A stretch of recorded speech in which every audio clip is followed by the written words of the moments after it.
తుఫాను నేపథ్యంలో మండల స్థాయి తహసీల్దారులు అప్రమత్తం చేస్తున్నారు. దీనిలో భాగంగా కొడలూరు మండలం మూలకట్ల సంఘంలో కొడలూరు తహసీల్దార్ స్ఫూర్తిరెడ్డి ప్రజలను అలర్ట్ చేశారు. అదేవిధంగా లోలెంగ్ ఏరియాల్లో ఉన్నవారు సురక్షిత ప్రాంతాలకు వెళ్లిపోవాలని ఆమె సూచించారు. ఈ కార్యక్రమంలో వీఆర్ఓలు, ఎంపీటీసీలు తదితరులు టీడీపీ నేతలు హాజరయ్యారు. తుఫాను నేపథ్యంలో మండల స్థాయి తహసీల్దారులు అప్రమత్తం చేస్తున్నారు. దీనిలో భాగంగా కొడలూరు మండలం మూలకట్ల సంఘంలో కొడలూరు తహసీల్దార్ స్ఫూర్తిరెడ్డి ప్రజలను అలర్ట్ చేశారు. అదేవిధంగా లోలెంగ్ ఏరియాల్లో ఉన్నవారు సురక్షిత ప్రాంతాలకు వెళ్లిపోవాలని ఆమె సూచించారు. ఈ కార్యక్రమంలో వీఆర్ఓలు, ఎంపీటీసీలు తదితరులు టీడీపీ నేతలు హాజరయ్యారు.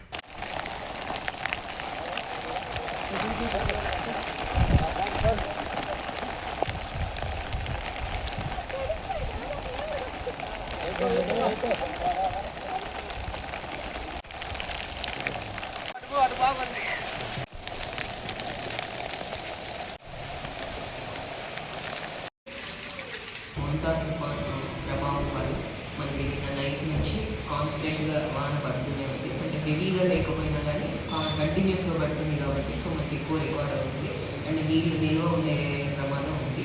సో అది ముందు జాగ్రత్త చర్యగానే నిన్న సాయంత్రం మనం వినాయక్ ఎస్టీ కాలనీ అని చెప్పి నార్త్ రాజపాలెంలో ఉన్న ఎస్టీ కాలనీ వాళ్ళకి ఒక 40 మందిని తీసుకెళ్ళి జెడ్పీహెచ్ఎస్ నార్త్ రాజపాలెంలో పెట్టడం జరిగింది.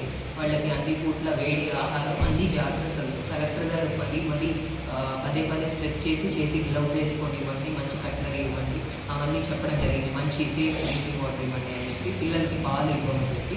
సో అవన్నీ ఆర్టీఓ గారు కూడా పరీక్షించడం జరిగింది. ఎప్పటికప్పుడు ఫోటోలు పెట్టించుకొని ఈరోజు ఏదో ఒక టైం విజిట్కి కూడా వస్తూ ఉంటారు ఆర్టీఓ గారు.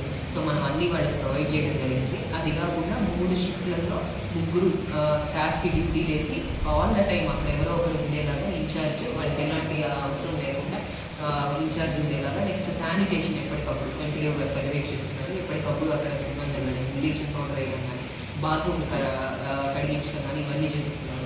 Next thing medical facilities. ఒక ప్రెగ్నెంట్ లేడీ ఉన్నారు వాళ్ళలో, సో చిన్నపిల్లలు కూడా ఉన్నారు. అందుకని మెడికల్ ఫెసిలిటీస్ ఏఎన్ఎంస్ 3 షిఫ్ట్లలో వాళ్ళు కూడా రౌండ్ ద క్లాక్ అక్కడ ఉండడం జరుగుతుంది. సో ఇది మనకి నార్త్ రాజపాలెం పరిస్థితి. ప్రెసెంట్ మనకు నడిచే రిలీఫ్ క్యాంప్ ఒకటే పెట్టింది ఆ 40 మంది.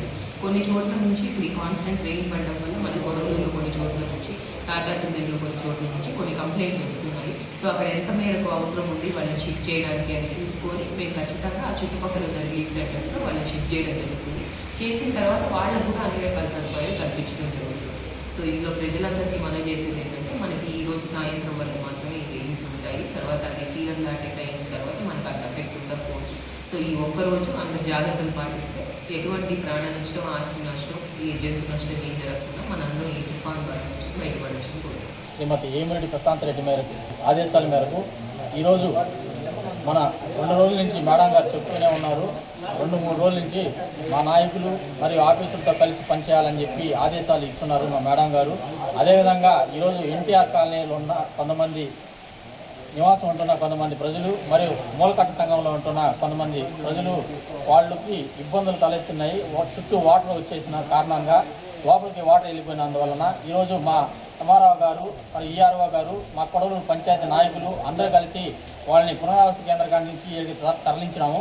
గత 40 మంది పైగా ఉన్నారు. వాళ్ళకి మంచి ఏర్పాట్లు చేయమని మా మేడం గారు ఆదేశాలు ఇచ్చింది. మా నాయకులకి మా ప్రశాంత్ రెడ్డి మేడం గారు ఆదేశాలు ఇచ్చారు. ఆ మేడం గారి ఆదేశాల మేరకే మేము నాయకులంతా కలిసి వాళ్ళని మా కొడవలూరు జెడ్పీ హై స్కూల్ నందు 40 మందిని తరలించాము. వర్షం అనే కాకుండానే అందరం తీసుకొచ్చి ఇక్కడ వాళ్ళకి వసతి కల్పించి మధ్యాహ్నం భోజనాలు కూడా ఏర్పాటు చేస్తున్నాం. మా యూపీఆర్ ట్రస్ట్ యూపీఆర్ ఆదేశాల మేరకు మేడం ద్వారా కానీ భోజనాలు కూడా అరేంజ్ చేస్తున్నాము. వాళ్ళకి ఎలాంటి అవాంఛనీయం జరగకుండా, మేము ఎలాంటి సంఘటన జరగకుండా వాళ్ళని ముందస్తు జాగ్రత్త పడిగా హై స్కూల్లో ఏర్పాటు చేశాము. 3 ఇళ్ళు సార్ అనివార్యంగా ఉన్నాయి. 3 ఇళ్ళల్లో జనం ఇళ్ళల్లో లేరు. మా ఇంట్లో ఉన్నారు, పక్కన ఇళ్ళల్లో ఉన్నారు. ఈ 3 ఇళ్ళు అయితే మునిగిపోతున్నాయి. ఆ 3 ఇళ్ళకు డేంజరు. ఇక్కడ మమ్మల్ని చూసేదానికి ఇప్పుడు మీరు వచ్చారు, ఆ యువరా సార్ వచ్చారు, ఇంకోసారి వచ్చి ఎంపీ సార్ వచ్చారు. ఇంతవరకు వచ్చి ఇప్పుడు మమ్మల్ని ఆ 10 మందిని తీసుకెళ్తున్నారు. సార్ ఒక బడికాడికి తీసుకెళ్తారు, హై స్కూల్ కాడ.